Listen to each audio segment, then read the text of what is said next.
ಉಪ್ಪಿನಕಾಯಿ ಎಂದ ತಕ್ಷಣವೇ ಬಾಯಲ್ಲಿ ನೀರು ಬರುತ್ತದೆ. ಕೆಲವರಂತೂ ಅನ್ನದ ಜೊತೆ ಉಪ್ಪಿನಕಾಯಿ ಇಲ್ಲದಿದ್ದರೆ ಊಟವನ್ನೇ ಮಾಡುವುದಿಲ್ಲ. ಆದರೆ ಬಾಯಿಗೆ ರುಚಿ ಇದೆ ಅಂತ ಹೇಳಿ ತಿನ್ನುತ್ತಾ ಹೋದರೆ ನಿಮ್ಮ ಆರೋಗ್ಯದ ಮೇಲೆ ಕೂಡ ಪರಿಣಾಮ ಬೀರಬಹುದು.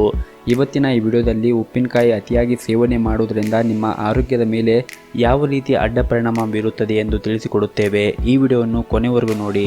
ಮೊದಲನೇದಾಗಿ, ಹೃದಯ ಸಂಬಂಧಿಸಿದ ಕಾಯಿಲೆ ಇದ್ದವರು ಉಪ್ಪಿನಕಾಯಿ ತಿನ್ನದೇ ಇದ್ದರೆ ಒಳ್ಳೆಯದು.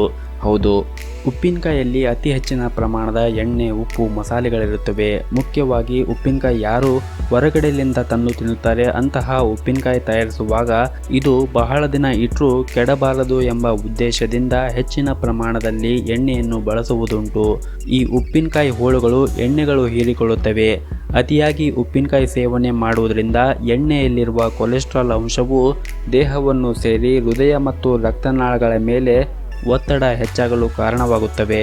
ಹಾಗೂ ಉಪ್ಪಿನಕಾಯಿಯಲ್ಲಿ ಉಪ್ಪಿನಂಶ ಅಧಿಕವಾಗಿರುವುದರಿಂದ ಇದು ಹೃದಯದ ಒತ್ತಡಕ್ಕೆ ಕಾರಣವಾಗುತ್ತದೆ. ಹಾಗಾಗಿ ಹೃದಯ ಸಂಬಂಧ ಕಾಯಿಲೆ ಇದ್ದವರು ಉಪ್ಪಿನಕಾಯಿ ತಿನ್ನದೇ ಇದ್ದರೆ ಒಳ್ಳೆಯದು.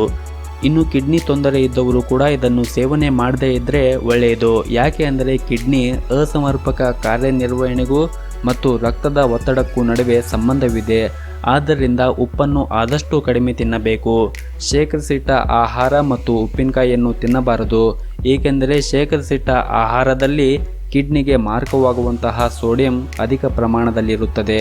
ಹಾಗಾಗಿ ಕಿಡ್ನಿ ತೊಂದರೆ ಇದ್ದವರು ಕೂಡ ಇದನ್ನು ಸೇವನೆ ಮಾಡದೇ ಇದ್ದರೆ ಒಳ್ಳೆಯದು. ಇನ್ನು ಅತಿಯಾಗಿ ಉಪ್ಪಿನಕಾಯಿ ಸೇವನೆ ಮಾಡುವುದರಿಂದ ಹೊಟ್ಟೆಯಲ್ಲಿ ಆಮ್ಲೀಯತೆ ಹೆಚ್ಚಾಗುತ್ತದೆ.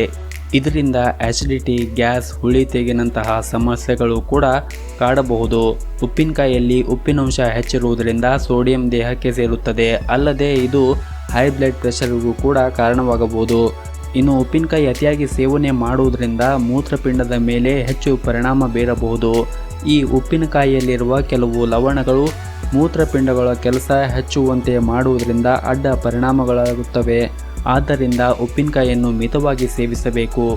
ಇನ್ನು ಉಪ್ಪಿನಕಾಯಿಯನ್ನು ಹೊರಗಡೆಯಿಂದ ತಂದು ತಿನ್ನುವರು ಬಹಳ ಎಚ್ಚರಿಕೆಯಿಂದ ಇರಬೇಕು. ಯಾಕೆಂದರೆ ಆ ಉಪ್ಪಿನಕಾಯಿ ಕೆಡಬಾರದು ಎಂಬ ಉದ್ದೇಶದಿಂದ ಅವರು ಅದರಲ್ಲಿ ಕೆಮಿಕಲ್ ಕೂಡ ಮಿಶ್ರಣ ಮಾಡಿರುವ ಸಾಧ್ಯತೆ ಇರುತ್ತದೆ. ಹಾಗಾಗಿ ಮನೆಯಲ್ಲಿಯೇ ಉಪ್ಪಿನಕಾಯಿಯನ್ನು ಮಾಡಿ ತಿನ್ನುವುದು ಒಳ್ಳೆಯದು. ಹಾಗೂ ಉಪ್ಪಿನಕಾಯಿಯಲ್ಲಿ ಹಲವಾರು ಬಗೆಗಳಿವೆ. ಯಾವುದೇ ಉಪ್ಪಿನಕಾಯಿ ತಿಂದರೂ ಪರವಾಗಿಲ್ಲ, ಆದರೆ ಅದು ಹಿತಮಿತವಾಗಿರಬೇಕು. ಅತಿಯಾಗಿ ತಿಂದರೆ ಆರೋಗ್ಯಕ್ಕೂ ಕೂಡ ಹಾನಿ ಉಂಟು ಮಾಡಬಹುದು. ಈ ವಿಡಿಯೋದಲ್ಲಿ ತಿಳಿಸಿರುವ ಮಾಹಿತಿ ನಿಮಗೆ ಇಷ್ಟವಾದರೆ ಈ ವಿಡಿಯೋನ ದಯವಿಟ್ಟು ಲೈಕ್ ಮಾಡಿ ಹಾಗೂ ಶೇರ್ ಮಾಡಿ. ಇದೇ ರೀತಿಯ ಆರೋಗ್ಯದ ಮಾಹಿತಿಯನ್ನು ಪಡೆದುಕೊಳ್ಳಲು ನಮ್ಮ ಚಾನಲನ್ನು ಸಬ್ಸ್ಕ್ರೈಬ್ ಮಾಡಿಕೊಳ್ಳಿ. ಧನ್ಯವಾದಗಳು.